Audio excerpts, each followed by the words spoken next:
그 다음 11절. 그래서 자기 속에 계신 그리스도의 영, 자기 속에 계신 영이에요. 거룩하신 영이 임하시지 않습니까? 성경에 보면 이 마귀를 설명할 때에 더럽다라고 표현합니다. 더러운 마귀가 들렸다고 얘기합니다. 마귀 쪽에 속한 것들은 더럽습니다. 그런데 거룩하신 영은 그게 순전합니다. 깨끗합니다. 거룩합니다. 이 거룩하신 영이 임하시면, 그래서 그 그리스도의 영이 그 받으실 고난과 후에 얻으실 영광을 미리 증거하여 어느 시 어떠한 때를 지시하시는지 상고하니라. 상고하다라는 말도 연구하다, 조사하다, 통찰하다 그런 뜻입니다. 그러니까 선지자들은 성경을 그냥 놔두는 사람들이 아니었습니다. 성경을 막 탐독하고 깊이 연구하고 통찰해내는 사람들이었습니다.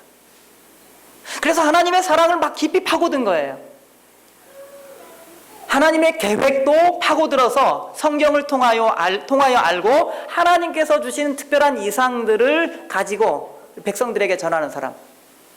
그래서 선지자들은 누구를 대표하느냐면 하나님을 대표하여 백성들에게 나아가는 사람, 이 사람을 선지자라고 하는 겁니다. 제사장은 어떤 사람인가요?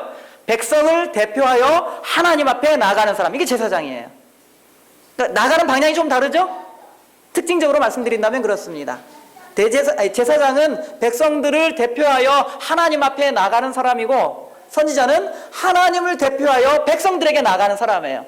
자, 이 선지자들이 이렇게 성경을 연구하는 겁니다.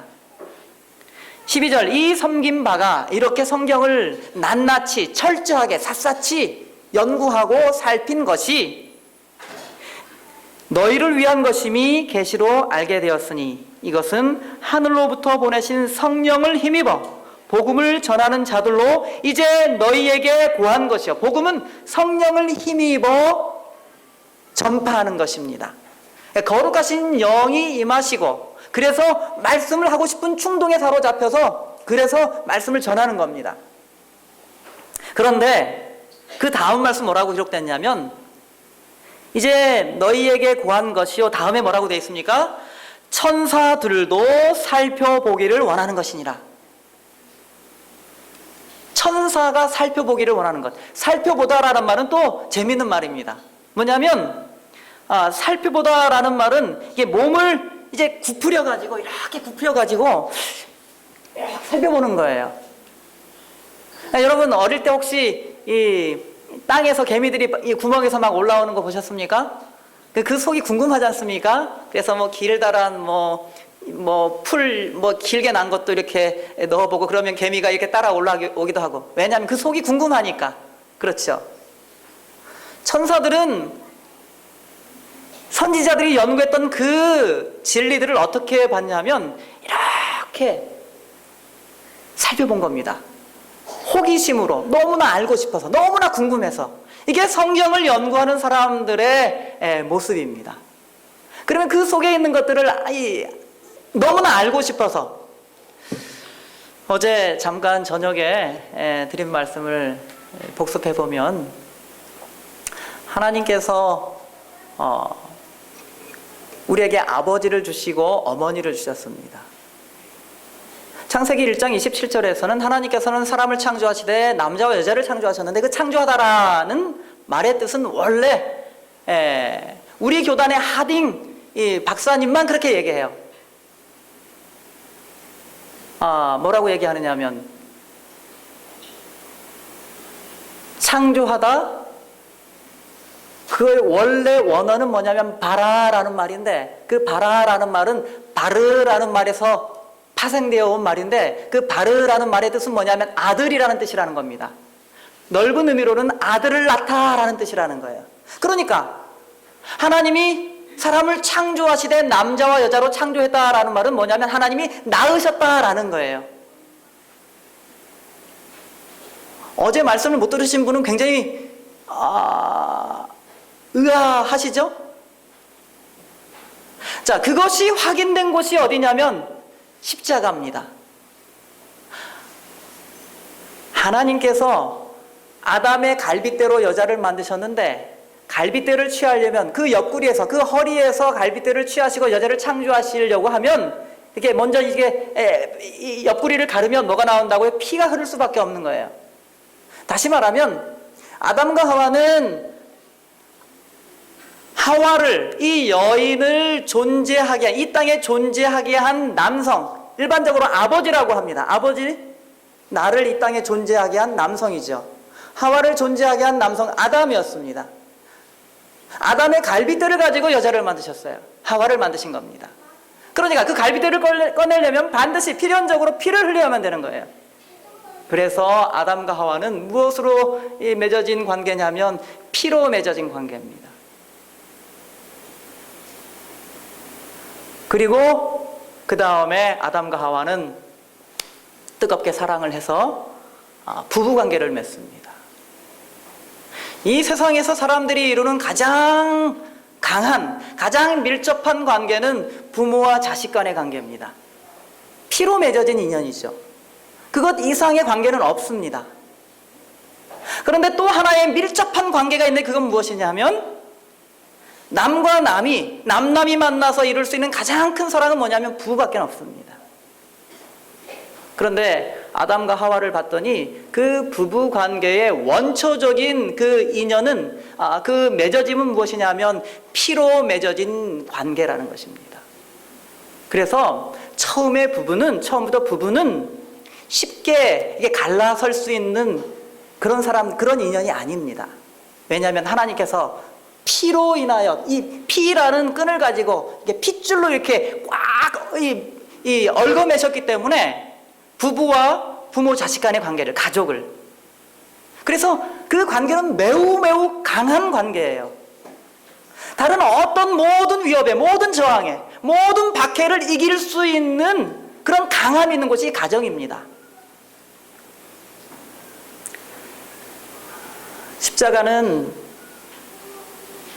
예수님께서 피를 흘리시고 돌아가신 것이죠. 그래서 그 은혜로 우리가 사는 것입니다. 예수님은 하나님의 아들이라 불리시잖아요. 그리고 인자라고 불립니다. 하나님의 아들이라는 표현은 뭐냐면 그가 하나님이라는 거예요. 인자, 사람의 아들이라는 표현은 뭐냐면 그가 사람이라는 것입니다. 전적으로 하나님이시고 전적으로 인간이신 분이에요. 하나님은 죽으실 수 있는 분이 아닙니다. 사람의 죄 문제를 해결하기 위해서는 그 죄의 삭은 사망이기 때문에 그 죽음의 문제를 해결해야 되는데 누군가 대신 죽어줘야 되는 겁니다. 근데 하나님은 죽으실 수 있는 분이 아니에요. 하나님께서 사람을 살리시려면 사람 대신 죽어야 되는데 하나님은 영원하신 분입니다. 죽으실 수 없는 분이에요. 죽지 않는 분입니다. 그래서 하나님께서 사람을 구원하기 위하여, 사람의 죄 문제를 해결하기 위하여 죽을 수 있는 사람의 모습으로 오신 거예요. 예수 그리스도입니다. 인자, 완전한 사람으로 오신 것입니다. 그래서 예수님께서 십자가에 피 흘리시고 돌아가시면서 우리가 살게 된 겁니다. 그 은혜로. 하나님의 선물입니다. 다시 말하면 십자가는 하나님과 우리를 어떻게 관계 맺게 만드느냐면 핏줄, 혈연으로 관계를 맺게 만드는 거예요. 피를 흘리셔서 우리를 살게 하셨으니까. 아담과 하와가 맺어졌던 그 관계와 같은 관계입니다. 그러니까 창세기 1장 27절에 하나님께서 낳았다, 너희들을 낳았다라고 표현하는 그 낳았다는 것을 십자가에서 다시 한번 확인시켜 주신 거예요. 피 흘림으로써, 생명을 주심으로써 진짜 부모라는 사실을 알려주신 것입니다. 그런데 여기 베드로전서 1장 12절 마지막에 보니까 천사들도 살펴보기를 원하는 것이 바로 이것입니다. 탕자를 기다리는 아버지의 심정을, 그것은 경험해보지 않은 사람은 알 수가 없는 것이죠. 딸을 위하여 희생하는, 어떤 사람이 보기에는 형편없는 딸인데, 포기해버려야 되는 딸인데 그 딸을 포기하지 못하고 기다리고 설득하고 호소하는 아버지, 어머니의 심정은 그 아버지가 돼보지 않고는, 어머니가 돼보지 않고는 알 수 없는 것입니다.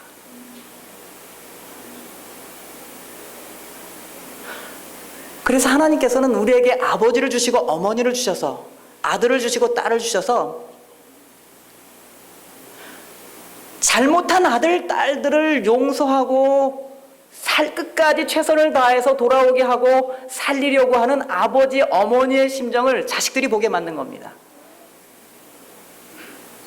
보이지 않는 하나님의 모습을 가정 안으로 갖고 오셔서 가정을 통하여 아버지를 통하여 어머니를 통하여 하나님을 보게 만드신 겁니다. 그게 가정입니다.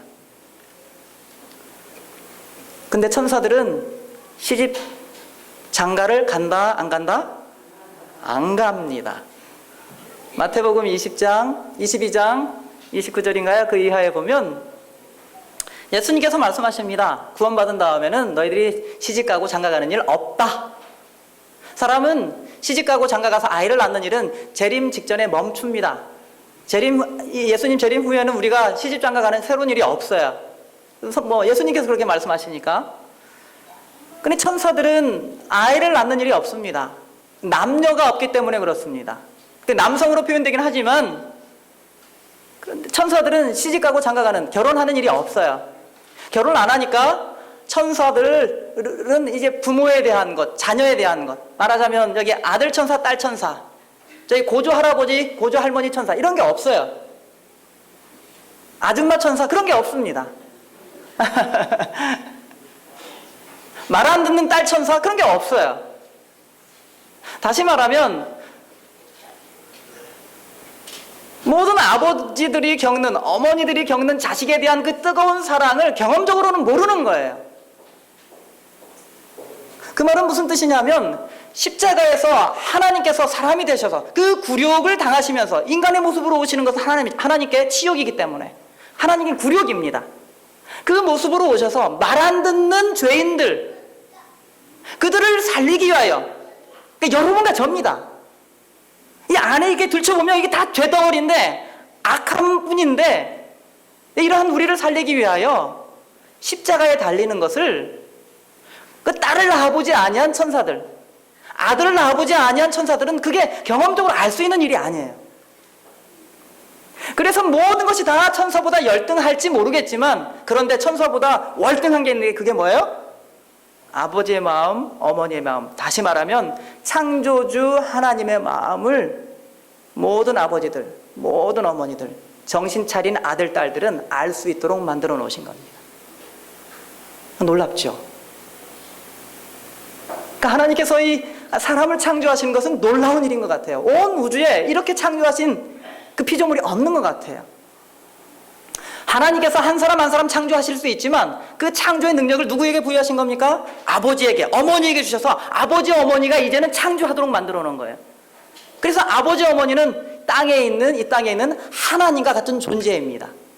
그래서 어제 말씀드린 것처럼 십계명이 있는데 하나님 사랑, 이웃 사랑이지 않습니까? 두 가지로 이루어졌죠. 10째 계명 중에 5째 계명부터는 사람 사이의 관계를 규정하고 있는데 그 관계의 첫 번째 오는 계명이 뭐예요? 내 부모를 공경하라입니다. 그 이유가 있는 것입니다. 맨 처음에 오는 이유가 하나님과 같은 존재예요.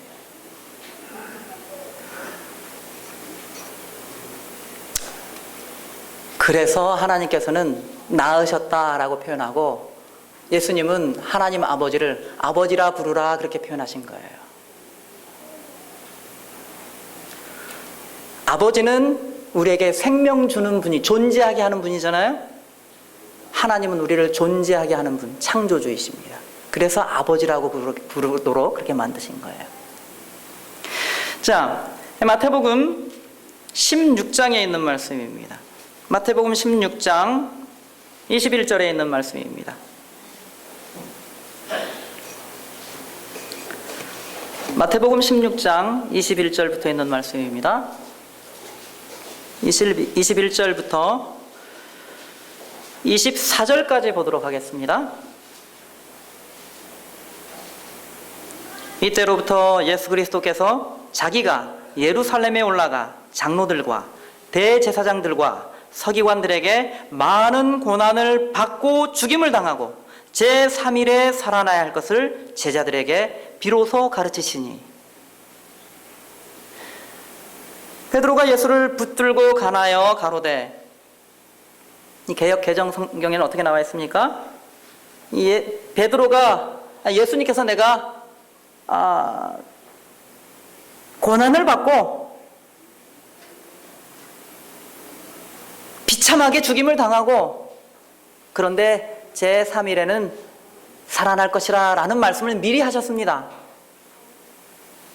그랬더니 수제자 베드로가 떡 나타나서는 예수를 붙들고, 이 붙들다라는 말은 데리고 가다라는 표현이에요. 예수님을 데리고 간 거예요. 예수님 잠깐만요. 스톱! 잠깐만요. 그렇게 말씀하시면 곤란하죠? 그런 다음에는 가나요. 가나다라는 말은 뭐냐면 꾸짖는 거예요. 비난하는 거예요. 잠깐만요, 예수님. 그래서 선생님을 제자가 가서 꾸짖는 거예요. 말씀을 그렇게 함부로 하시면 안 되죠, 예수님. 그거 예수님 하실 말씀이 아니죠. 예수님, 지난 3년 반 동안 저희들이 어떻게 예수님 쫓아다녔는데 지금 예수님 돌아가시다니요. 저희들 원대한 꿈이 있습니다, 예수님. 지금 로마한테 이렇게 정복당하고 이스라엘 민족이, 우리 민족이 이렇게 비참하게 살고 있는데 예수님 메시아신데 한번 이렇게 뒤집어야죠, 예수님. 나라 만드셔야죠. 하나님의 나라 건설해야 될 거 아닙니까? 그리 마옵소서. 이 일이 결코 주에게 미치지 아니하리이다. 그러시면 안 됩니다. 죽으시면 안 됩니다. 예수님께서 뭐라고요? 내가 고난당하고 죽고 3일 만에 부활하리라. 내가 죽을 것이다 라고 말씀하셨어요. 베드로는 아니죠, 예수님. 결코 그럴 수 없습니다. 23절 예수께서 돌이키시며 베드로에게 이르시되 사단아 내 뒤로 물러가라. 너는 나를 넘어지게 하는 자로다. 네가 하나님의 일을 생각지 아니하고 도리어 사람의 일을 생각하는도다 라고 말씀하십니다. 베드로는 사실상 대단히 이 말을 가만히 살펴보면 예수님을 위하는 것처럼 보입니다. 예수님께서 이 자리에서 내가 정말 수치스러운 그런 고난을 받고 어려운 고난을 받고 그리고 내가 치욕적으로 죽어야 돼. 그런데 3일 후에는 살아날 것이야 라고 얘기하면 여러분들은 어떻게 말씀하시겠습니까? 네, 그러면 그렇게 해주십시오 라고 대답할 수가 있나요? 그러기는 어려울 것 같아요. 베드로도 아마 그런 심정이었을 것입니다. 게다가 거기에는 약간의 이기심이, 약간이 아니죠. 원대한 이기심이 숨어 있었는데 나라를 세우고 그리고 거기에 유력한 위치, 지위를 차지하는 것이 베드로의 꿈이었고 나머지 제자들의 꿈이었습니다. 그런데 그러한 베드로를 바라보면서 예수님께서 사단아! 내 뒤로 물러가라! 라고 말씀하셨습니다. 사단이라고 말씀하셨어요. 예수님 같은 분이 하실 말씀이 아닌 것 같은데 좀 심한 말씀 아닙니까? 왜 그런가 이렇게 살펴봤더니 화이 선지자는 이렇게 기록하고 있습니다. 그때에 그 자리에 사단이 무엇을 하고 있었는가? 사단이 있었다는 거예요. 그러니까 없는 존재에게 이야기한 게 아니라는 겁니다. 예수님께서 베드로하고 이야기하시는데 거기에 베드로하고 예수님만 있는 게 아니었다라는 겁니다. 사단은 바로 베드로의 면전에서 베드로와 마주대하여 주님과 베드로 사이에 있었다. 예수님하고 베드로 사이에 사단이 임하여 있었다라는 것입니다. 베드로는 사단을 힘입어 주님을 비난하려고 하였다. 심지어 베드로는 사단을 힘입기까지 하였습니다. 그러나 주님이 베드로에게 아주 가까이 다가가시자 사단은 그리스도의 뒷자리에 놓이게 되었다. 베드로와 그리스도 사이에 사단이 있다가 예수님께서 나아가시니까는 뒤로 밀리게 된 겁니다. 주님은 베드로에게 사단이 밀가부르듯 하려고 베드로를 청구하였으나 내 믿음이 떨어지지 않기를 기도하였다고 말씀하셨다. 그 다음에 계속해서 이런 말씀이 있습니다. 사단은, 구주께서는 사단아 내 뒤로 물러가라고 명령하셨다. 사단은 베드로를 통하여 말하고 있었고, 베드로를 통하여 말한다는 표현은 굉장히 흥미로운 표현이죠. 예수님께서 계시고 예수님의 수제자 아니겠습니까? 그런데 베드로가 말을 할 때에 그게 누구의 말이었다는 겁니까? 사단이 베드로를 통하여 예수 그리스도께 말로 대항하고 있는 겁니다. 그로 유혹자의 역할을 하게 하였다. 베드로는 사단이 거기에 있는 것을 알아차리지 못했지만 눈에 보이지 않으니까 잘 몰랐던 것 같아요. 그리스도는 큰 사기꾼의 임석을 간파하실 수가 있었다. 베드로에게 하신 그분의 책망은 진짜 그 원수를 책망하신 말씀이었다. 거기에 누가 있었다는 겁니까? 사탄이 거기에 있었다는 거예요. 그 중요한 시기에 사탄이 예수님과 그의 제자들을 미행하고 있던 거예요. 결정적인 순간에 베드로를 통하여 이야기한 겁니다. 베드로를 통하여 이야기하다뇨? 베드로가 그 입술을 누구에게 빌려준 겁니까? 마귀에게 빌려줬어요. 베드로라는 사람이 보통 사람입니까? 예수님을 그럭저럭 믿는 사람이었습니까? 예수님하고 관계가 그럭저럭 그냥 그런 사이였습니까? 그렇지 않습니다. 수제자였죠. 신앙이 돈독한 사람이었습니다. 근데 그 입술에서 나온 말은 누구의 말이었어요? 마귀의 말이었습니다. 무섭죠.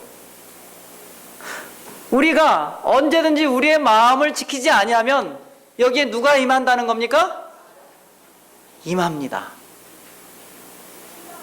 그렇죠. 우리의 마음을 그리스도께 드리지 아니하면, 하늘을 향하여 열지 아니하면 언제든지 마귀는 그리스도가 계신데도 불구하고 베드로의 입을 통하여 말했다는 것은 뭐냐면 베드로의 마음속에 이미 틈타기 시작했다는 것입니다. 사단의 사업은 그리스도께서 타락한 인류를 구원하시려고 애쓰실 때에 예수님의 용기를 꺾어놓는 일이었고, 베드로의 말은 사단이 듣기를 간절히 바라고 있던 바로 그 말이었다. 사단이 하고 싶은 말이 있어서요. 그게 뭐냐면 십자가 포기하라 그겁니다. 예수님께. 그 힘든 일, 무엇 때문에 이 사람들을 위하여 그 힘든 일을 한다고 그래? 포기하시오. 천사들은 이해할 수 없어요. 왜 이분들이 죄인들을 위하여, 자기를 대항하여 싸우는 사람들을 위해, 말 안 듣는 사람, 순종하지 않는 사람들을 위해 그렇게 목숨까지 버릴까? 그럴 필요가 있는가? 마귀는 어머니가 딸을 사랑하는 그 마음을 이해할 수가 없어요. 알지 못합니다. 그의 말은 하나님의 계획과는 정반대가 되는 말이었다. 이와 같은 성질의 인을 지닌 것은 무엇이든지 다 하나님을 공격하는 것이었다. 그런 말들은 다 사단의 교사로 말미암아 발해진 말이다. 사단이 교사하는, 가르치는 말들이 많다는 겁니다. 어디에서요? 교회 안에서, 가정 안에서, 우리의 대화 사이에 그렇다는 것입니다. 그러니까 깨어서 우리의 마음을 지키지 아니하면 언제 누구의 말을 하는지 순식간에 눈 깜짝할 사이에 우리가 누구 편에? 마귀의 편에 서기가 쉽다는 것입니다. 그래서 매일 매 순간 매 시간마다 어떻게 해야 되는 거예요? 우리의 마음을 지켜야 되는 거예요. 여기에 문을 훌러덩 열어놓고 다니면 안 되는 거예요. 마귀는 틈타기 쉽습니다. 약간의 틈만 있어도 끌 틈 따서 들어오기가 매우 쉬운 존재예요.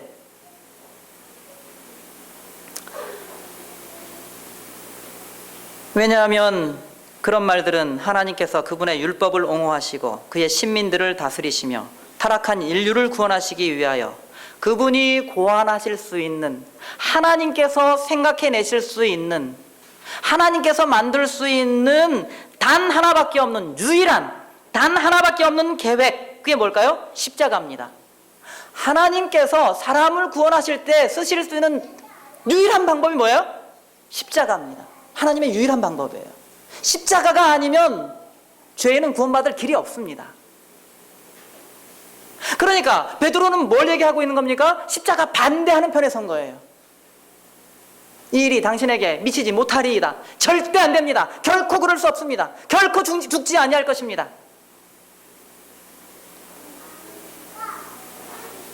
사단은 이 제자들이 그리스도를 낭만케 하고 낙심시키기를 바라고 있었다. 그래서 이때에 이 이야기를 가만히 보면 그리스도 베드로 사이에 사탄이 이렇게 자기의 야욕, 자기의 목적을 이루기 위하여 연약한 인간을 노리고 그를 통하여 예수 그리스도께 하나님께 대항하는 그런 모습들을 볼 수가 있습니다. 다시 한번 말씀드립니다. 우리 성남중앙교회의 모든 성도 여러분, 우리의 마음을 지킵시다. 거룩하시고 또 의로우시며 선하신 분 예수 그리스도를 향하여 마음을 열게 되기를 바랍니다. 마귀를 향하여는 마음을 꼭 닫게 되기를 간절히 바랍니다. 전적으로 십자가만 의지하시게 되기를 간절히 바랍니다. 우리는 연약하기 때문에 베드로보다 못한 존재들일 수 있습니다. 그래서 언제든지 실수하고 실패할 수 있는 존재들입니다. 마음을 지켜야 하는 것입니다. 그리스도를 힘입어서. 자, 그런데 여기 보니까 예수님께서는 내가 죽으리라. 베드로는 결코 그렇지 않을 겁니다. 결코 죽지 않을 것입니다. 어디서 들어본 말씀 아닙니까? 어디요? 창세기에 있는 내용과 똑같아요. 보니까. 그렇죠? 창세기를 한번 살펴보겠습니다. 창세기 3장입니다. 창세기 3장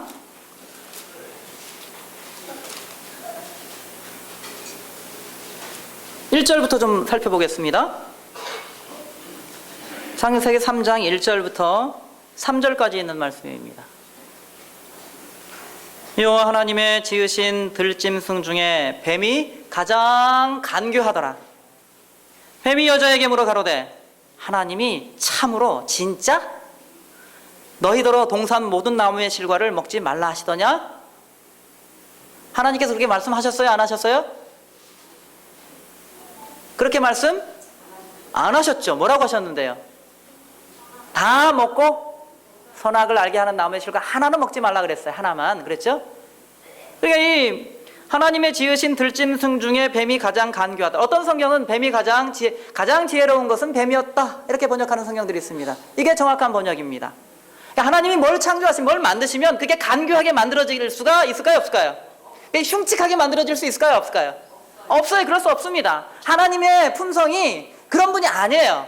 하나님이 뭘 만드시면 이것은 정말 놀라운 존재가 되지 이렇게 흉측하고 간교한 존재 만들 수 없어요. 이 결과를 알기 때문에 번역자는 아마 그런 뜻도 들어있어서 간교하더라라고 번역하고 있습니다만은 원래 의미는 뭐예요? 지혜로웠다입니다. 가장 지혜로웠다는 겁니다. 뱀이. 화이 선지자의 묘사에 따르면 막 날아다녔어요. 아름다웠습니다. 그렇죠. 그런데 그 뱀이 말하기까지 하죠. 저기 용인에 말하는 코끼리 있던 거 아시죠? 그 코끼리 이름이 뭐였는지. 코시기가 말을 막 했잖아요. 무슨 말인지 몰랐지만 조련사의 이 음성을 카피를 해가지고 말을 막 했지 않습니까? 그래서 막 이게 텔레비전에 막 나오기도 하고 그랬죠. 근데 이 뱀이 말하는 뱀이에요. 근데 호기심을 굉장히 자극했던 것 같습니다. 이 여자. 하와의 호기심을. 이 여자에게 물어 가로되 하나님이 참으로 너희더러 동산 모든 나무의 실과를 먹지 말라 하시더냐? 아주 기술적으로 하나님의 말씀을 왜곡하고 있죠. 하나님을 약간 다르게 보게 하고 이렇게 시도하고 있는 거예요. 하나님에 대한 생각을 다시 하도록 만들고 있습니다. 하나님의 말씀을 다시 생각해 보게 만드는 거예요.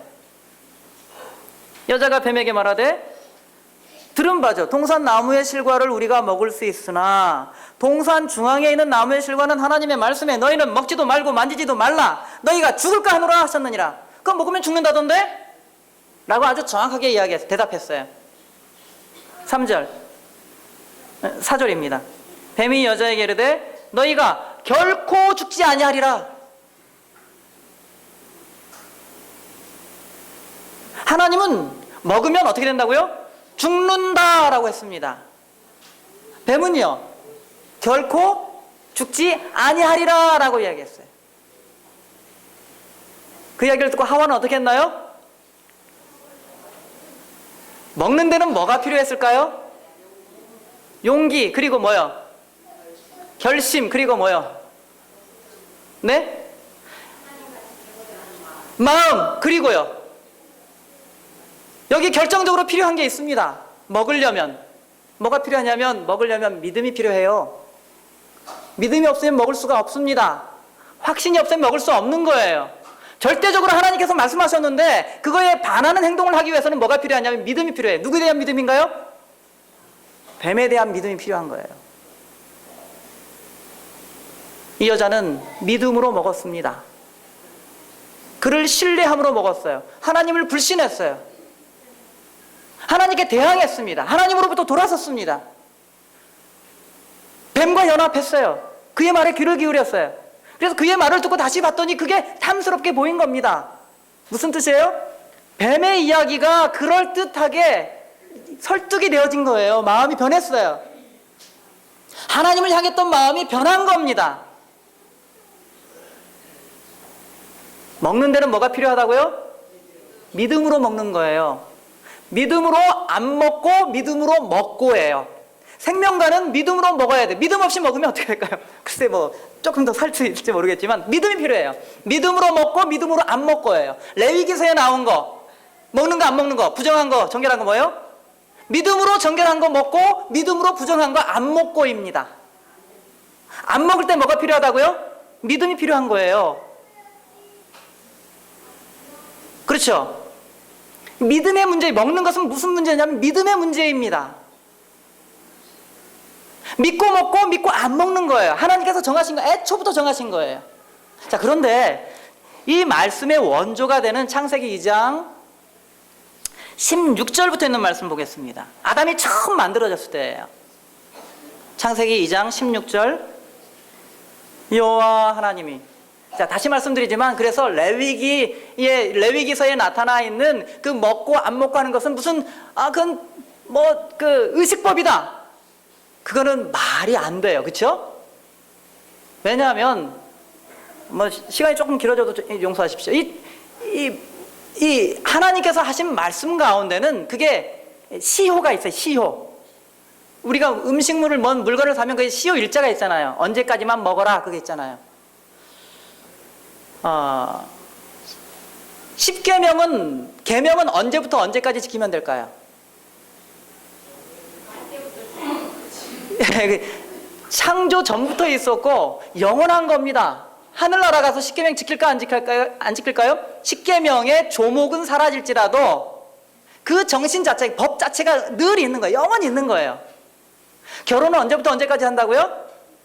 창세 때부터 언제까지예요? 재림 전까지만 하는 거예요. 먹는 것은 언제부터 언제까지입니까? 먹는 것은요, 우리가 살아있는 한 영원히 먹어야 돼요. 살아있는 한 먹어야 되는 거예요. 그러니까 먹는 거에 대한 이 법은 시효일자가 영원입니다. 양잡아 이 제사 드리는 그 제사는요, 창세로부터 십자가까지예요. 이게 시효일자가 있어. 언제부터 언제까지 유효기간이 있는 겁니다. 그러니까 먹는 것은 유효기간이 없어요. 그에 대한 하나님의 말씀의 법칙은 영원한 겁니다. 왜냐하면 사람이 영원히 먹으니까. 어려운 문제가 아니죠, 사실은. 그게 무슨 의식법이다, 뭔 법이다, 다 필요가 없는 거예요.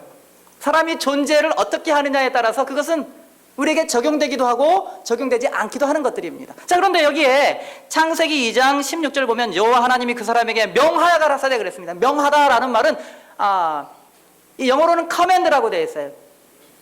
명령하다. 그것이 명사가 되면 commandment가 되잖아요. 그 앞에다가 열을 이렇게 붙이면 10계명이 되는 거예요. 명령하다라는 말은 다시 말하면 이거는 하나님께서 계명 주신 겁니다. 율법 주셨단 말입니다. 법이에요, 법. 아담에게는. 자, 그 사람에게 명하여 가라사대 법을 주셨는데 동산 각종 나무의 실과는 네가 임의로 먹되. 먹는데 뭐가 필요하다고요? 믿음이 필요한 거예요. 믿음으로 다 먹고 그 다음에 선악을 알게 하는 나무의 실과는 먹지 말라. 뭘로요? 믿음으로 먹지 말라 그거예요. 그러니까 믿음으로 순종하라 그겁니다. 먹어라 먹지 말라. 먹는 것도 믿음으로 순종하고 먹지 않는 것도 믿음으로 순종하는 거예요. 아무것도 안 하는 것도 순종하는 겁니다.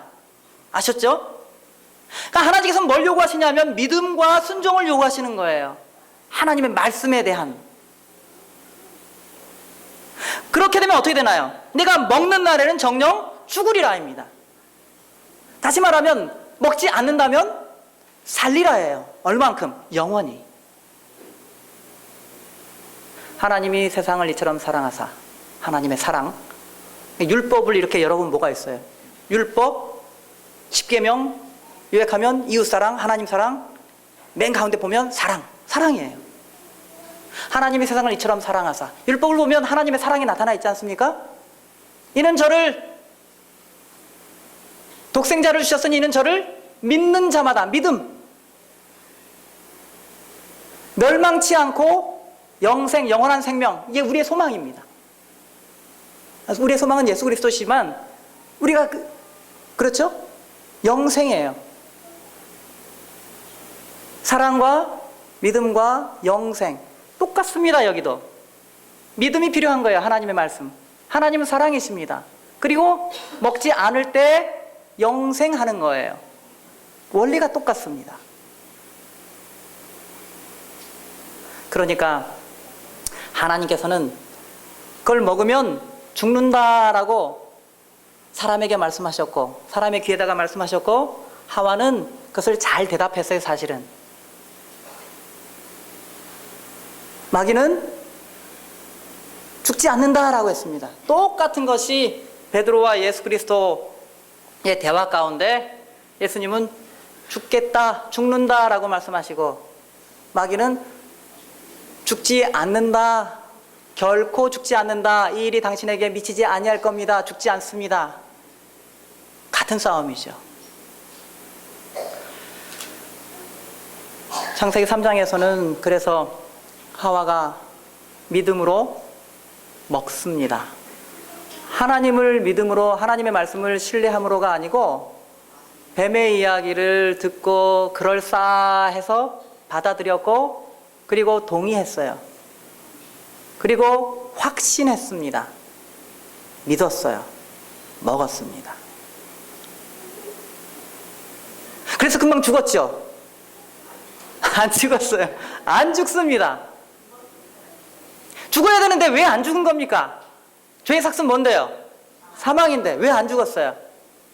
심지어는요, 여기 보십시오. 창세기 3장에 15절 보십시오. 내가 너로 여자와 원수가 되게. 내가 너로 할 때 내가는 하나님이에요. 하나님이 누구에게 말씀하신 거냐면 뱀에게 말씀하신 거예요. 마귀에게 말씀하신 거란 말입니다. 뱀에게, 마귀에게 말씀하시기를 너 여자와 원수, 여자, 하나님의 백성들이라고 우리가 생각할 수 있습니다. 하와에게 지금 말씀하고 계시는 거죠.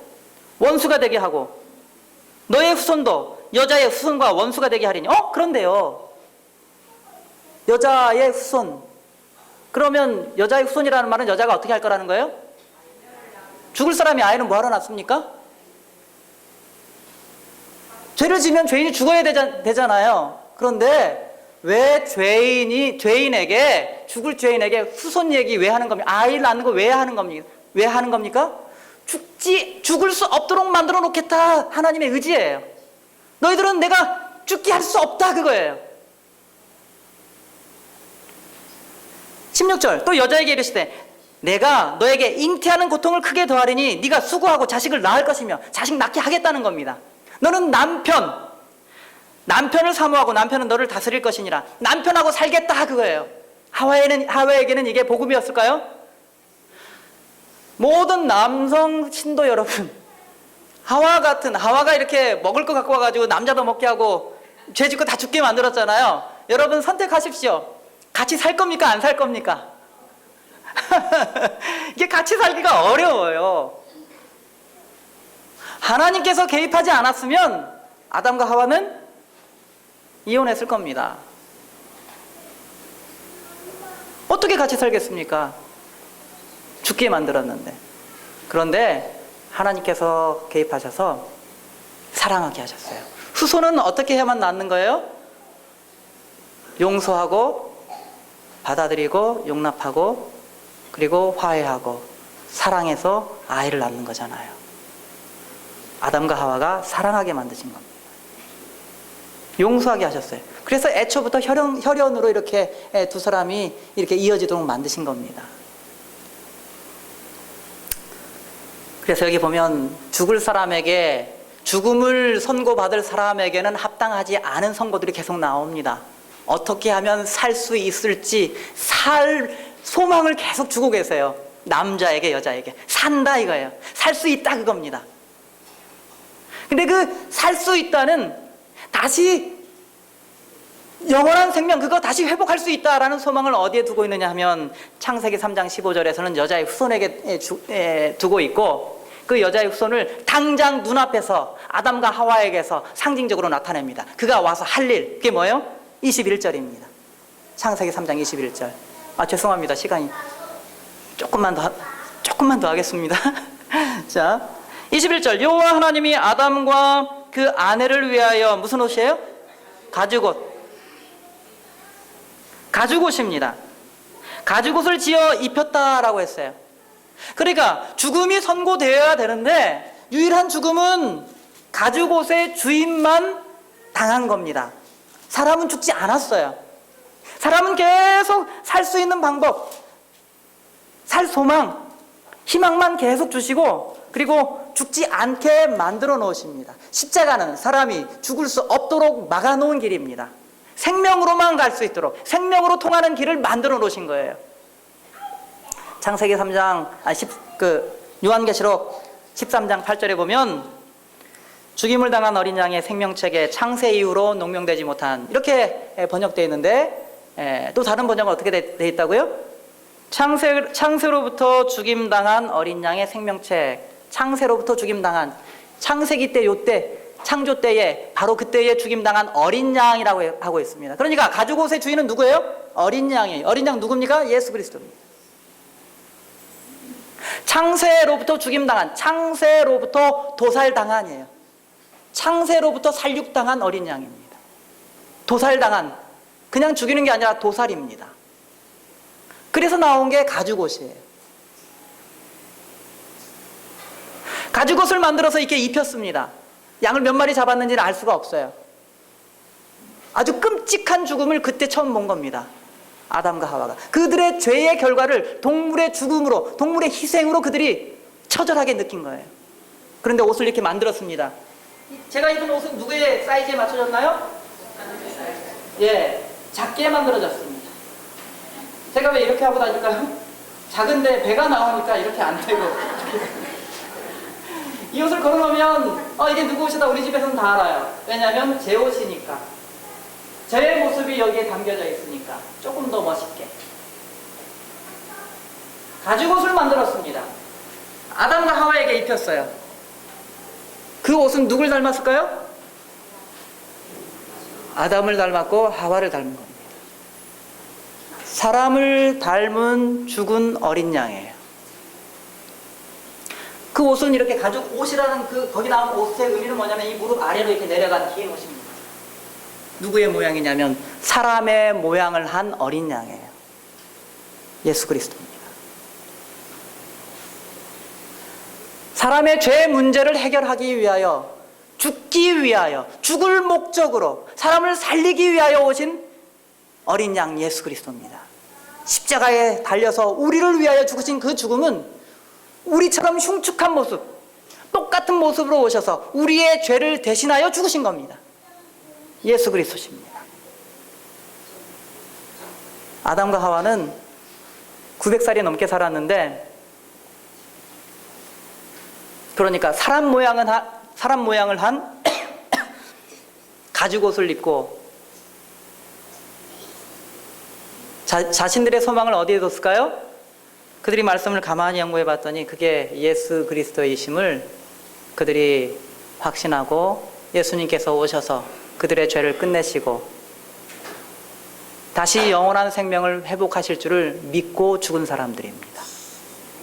성남중앙교회 성도 여러분, 우리가 죽든지 살든지 예수 그리스도를 높이고 십자가 앞에 나아가면 그의 사랑을 마음문을 열고 받아들일 때에 하나님의 영원하신 사랑이, 하나님께서 소유하신 무한한 생명력이 우리를 감싸고 우리 안에 임할 것입니다. 다시 사는 사람들이 될 것입니다. 그러한 소망이 이 교회를 주름잡는 소망이 되기를 간절히 바랍니다.